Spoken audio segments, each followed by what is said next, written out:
that Japan's foreigner situation is really, really bad. We've seen that. We had a video here with Johnny Somali on the channel. If you don't know who he is, quick recap: absolute moron. He's been doing all sorts of shit in places like Korea, Israel, and Japan, being super disrespectful. Japan has turned into a theme park for tourists. It seems like every other week there's a new video going around the internet. Look at how disrespectful. Look at the girl here. Look at the girl here, how she's trying not to make eye contact. And how actually, I think this is kind of fear, honestly. They're not used to this type of behavior. So the behavior of a country, and yes, I'm a big Japanophile, right? I love Japan. I love Korea. I love all of Asia. Okay, let's be honest. I love the world in that sense. The one thing I don't necessarily like are American tourists in general and British tourists. I think those two are the most disrespectful tourists. And I've been living in the UK and I lived in Canada. So we had a lot of Americans come over. And sadly, for the great tourists of America, there's 4 bad ones. That makes an incredibly bad reputation. But look at the fear and the intense, I don't want to be caught up in this moment. Act like they own the country, See? which eventually leads into public outrage. Exactly, this is the problem. Things have gotten so bad that now there's a name for them. People who do this kind of stuff are called Meiwaku Gaikokujin, which simply translates to nuisance foreigners, and the situation is worse than ever before. It's like, really? Dameda. Dameda dakara. Watashi wa Nihonjin desu. Dameda. The Japanese economy is not doing good, and their currency is weaker than it has been in decades. This means that Japan has become an affordable place to visit for people across the world, which has caused tourism to spike up, and as of right now, Japan is having the most tourists visiting the country that it has ever had before. This is a problem. I want to visit Japan. I love a lot of the Japanese culture, and I don't actually think I would visit Tokyo. Like, I think I would visit Tokyo, but I would visit Tokyo for a very short time. I want to go throughout a lot of the country, from Sapporo all the way down. I want to check out Osaka, Nagoya. I'm not going to sit there and name all the places, but I want to check a lot of places out, and I feel like I'm a nuisance just by proxy as well. And I hate to say it, but most of these people creating the most issues are brown or black. And I'm going to be associated with that, sadly. And it is a frustrating experience, because I do want to go, wacha, karate chop, and just like throw the bad ones out. But we all know that's not how it works. Before in its history. With millions of people visiting, there's bound to be bad eggs in the bunch who don't know how to be respectful in a foreign country. This is further affected by the fact that now, with the rise of social media, influencers have started spreading the image that Japan is a fun cartoon land where everything is quirky and you can treat it like a theme park. And that's the biggest problem. People that don't actually know how incredibly respect-based and honor-based the systems are. If you've ever trained any martial arts of Japanese or Chinese origin, you know the discipline and the respect that goes into it. Karate, any karate, you have a Kyokushinkai in particular, Shinto-ryo, any of these karate styles that it was from, any of some Osaka and some regions of like Tokyo and stuff. They are very, very discipline based, very hierarchy based, very respect based. You come in, you bow, you thank your teachers, etc., etc. So when you have these people come in and play it like it's some sort of "It's me, a Mario" type of land, you're bound to, like, if the Yakuza was still running amok, you'd disappear most likely. Because back in the days, you had something called Pride. That was a mixed martial arts facility. They had loads of good fighters. These people, they made shows and stuff, but everything was run by the Yakuza. Now we don't have that so much anymore. So it's a very safe country like that. It's just what I'm saying. You're lucky that it's not the wrong era. We've already had many situations like this go viral this year, and now with another video popping up with these guys dancing and doing pull-ups on the train, I thought it's time to talk about this again.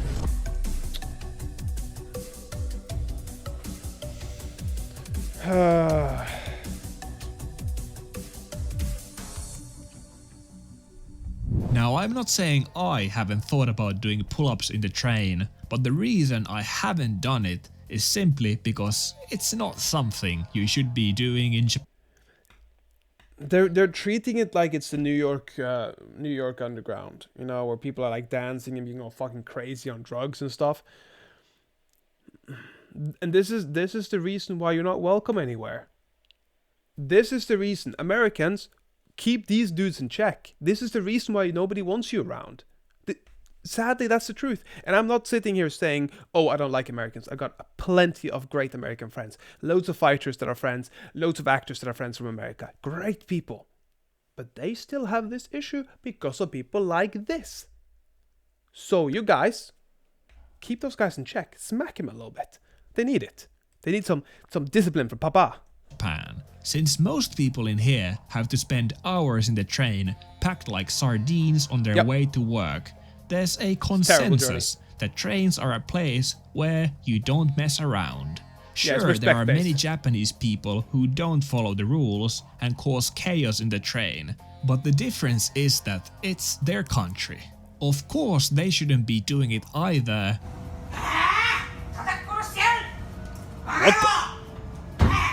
But tourists should put an... I think that girl, the woman was sick. Like, that didn't look like a normal person. Like, she was, like, talking to something. An extra effort into not acting like dickheads, because it's just not cool. Look at how afraid she is. Jesus Christ. She doesn't want anything to do with it. You might like walking around naked in your own house, but if you come to my house, keep your clothes on. I don't want to say Nah, take your clothes off, and then you'll be filmed. Hey, it's on your choice. Yeah, pick and choose your battles, you know? That's the same as saying they're doing this dumb shit and then they get arrested. You can do it in your own country because that's a norm, but you can't do it everywhere. It's just how it is. Doing an obnoxious TikTok dance on the train is the worst thing you can do, and even some kids seem to be enjoying it on the videos. But to me personally, it doesn't matter where I am. When I'm coming home from my 18-hour shift at the office, I don't wanna see this. I want you to see this again here. See these guys here? They're laughing at him. It's like some kind of zoo animal. They're like, oh, this Bakkinius is so stupid. He don't understand the train is very dirty. Right? That type of feeling. It's like, Jesus Christ, this is a dumb dude. From my 18-hour shift at the office, look at them. They're just laughing at him like see he's an this idiot. Bullshit. It's great. And there are clearly people who think like me on the video, as you can clearly see from the reactions they give to this guy. Let me be straight with you. Japan as a country can be pretty racist. Yeah. Living here means that I have to put extra effort into being considerate. Yes, for example, if a Japanese person sees another Japanese person crossing the road on a red light, they're going to think that one guy is an a-hole who doesn't follow the rules. But if they see me cross the road on a red light, they're going to think all foreigners are a-holes. Yes, so this is also true. This is what I've been saying in the beginning of the video. Especially Americans and Brits, you are being seen as a group of negatives because a few of you guys are doing bad shit. But it's quite a few of you guys. But still, the good ones are still getting shit. I am still gonna get shit because I'm, unfortunately, of any sort of color. And it's not me going, oh, boo-hoo, I'm a college. No, it's because this brown dude's doing it. That's the only reason. To keep us foreigners on good terms with the locals, I have to act like a saint. Which is fine. I'm here because I want to be here, and that's the sacrifice I have to make. Yeah, if right. You even can call, having to act like a nice person to be a sacrifice. Over the years, we have had many nuisance foreigners causing trouble and being on the news. But things between the tourists and the Japanese are worse than they have ever been now, and it's only getting worse each day. Is that a woman or a man? The good thing is that collectively the internet has been clowning on these guys and condemning their actions. That's the Jordan Somali guy I was talking about, right? Situations like this have popped up. One thing I'd like to remind people though is that not every Japanese person thinks doing stuff like this is as disrespectful as you might think. When you look at the comments, there's usually a mixture of opinions. Though, unsurprisingly, since the country is 98% Japanese and many people here have a negative opinion on foreigners, they usually tend to lean into negative territory. And rightfully so. In most of these cases, the people acting up have deserved a reality check for their stupidity. Goddamn Logan Paul. If you didn't know what he did, he went into the suicide forest and filmed a body. So yeah, if you didn't know that, well now you know. He is a real nuisance. The whole guy is a nuisance. You know what? If he ever sees this, I would think that he would be disliking me so much because he's an absolute asshole. This guy is just scamming people left, right, and center, putting shit into kids' foods, moldy, cheese drippy stuff, and he's just an absolute asshole. The worst offenders from recent memory being Logan Paul, Johnny Somali, Suspendus, and Phineas. These are the big ones, but there are many smaller ones happening all the time. Just recently, a girl was on the news for doing TikTok challenges on... Oh no, this is a shrine. It's a holy site. Oh.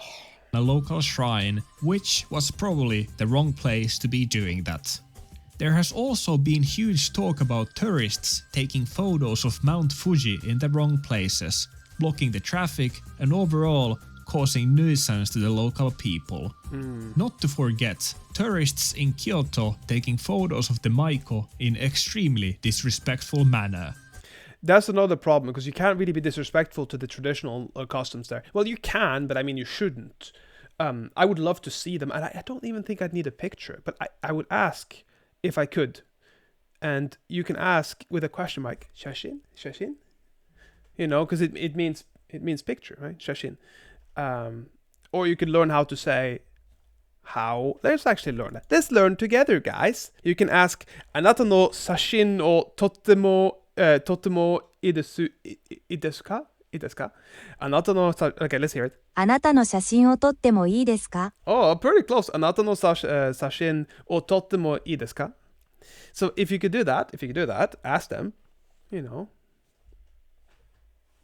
then you might be able to, you know, maybe you'll be able to. There's a huge spectrum of the nuisances tourists do around here, and I tend to agree with many of the criticism, since tourists can be annoying anywhere in the world. Like, look at that absolute disrespectful, shitty behavior right there. Then there are some things where the hatred against tourists goes a bit too far, and the national news start blaming foreigners for eating all the rice in the country.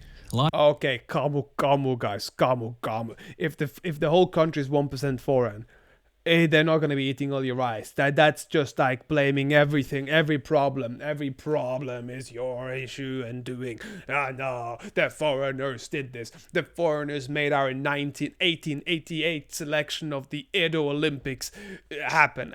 This is not a true statement. I'm just saying some random shit. Or like, oh, the local election in Sapporo was postponed because foreigners existed in 1766. Like, this is silly. That is just stupid. Like I mentioned in my earlier video. So the Japanese reactions to these events are mostly understandable, but sometimes they might be a bit too extreme. Yeah. But one thing I've noticed when reading the reactions from the West is that, at least to me, it seems like many people out there simp for Japan a bit too hard. Yeah, this is also true. Japan is considered to be the cleanest, most respectful paradise on earth. And sure, it is a great country, but in the end, I do think people forget that it's just a country. When some a-hole travels on the train without a ticket in Japan, people go insane and want to cancel them. But when someone does it in another country, nobody cares.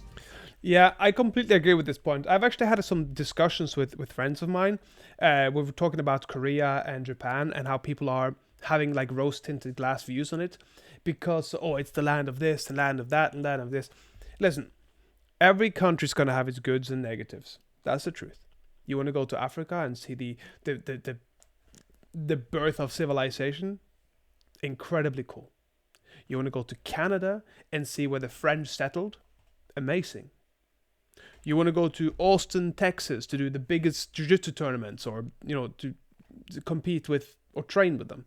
The best people. Amazing. You want to go to Japan to see the birth land of anime, manga, or certain video games. Great, arcades, whatever. It's very true that people are putting on rose-tinted glasses and just thinking, oh my god, it's the best country in the world, this. It is a country. They got positives and they got negatives. They got loads of racism, but they've got an immense respect culture. However, with the respect culture comes a lot of negatives. You can't be as free. You can't, I have a friend of mine, a black friend of mine that lives there. And he says it's so bad in some places that he's they're suing the government in I don't remember what it is they're suing, but they're suing them for some specific reason. That it was about something, their kids not being allowed to have their afro hair because it needs to be straightened and black. It was ridiculous specific things. And their treatment in media and blah, blah, blah. There was a whole bunch of things. I'll actually, if you guys are interested enough, I might get him on for an interview. When Assassin's Creed gets historical things wrong about Japan, there's an outrage. But when they do it in their other games, nobody cares again. Most of the time, these things deserve to be ridiculed, and it's nice that people want to defend the country I live in and love. However, I do notice the inconsistencies to the reactions when it's about Japan. People love the idea of Japan being this utopia, which is why most online content about it is how amazing everything is in here.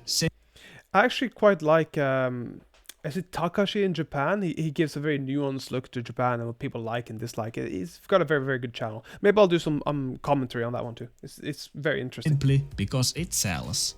I try my best to give a realistic view of the country in my videos because I want you guys to love the country like I do. I want you to love it for what it is, not for what you want it to be. Japan is not an utopia, it's just a regular country. But don't forget that when you're traveling in here, even though it is just a regular country, it's not your country. No, so be to respectful. Anyone who wants to travel to Japan, do your best and try to avoid acting like you own the place, because, well, you don't. Whenever people act like this, it only makes the local people hate us foreigners even more, and will make traveling to Japan harder for all of us. 100% true. Very good video. Gotta give it a like. If you guys think this was an interesting video, pop a like down on my pichu as well, and pop me a subscribe if you haven't already. If you made it this far, you gotta like my other videos. Yeah, baby.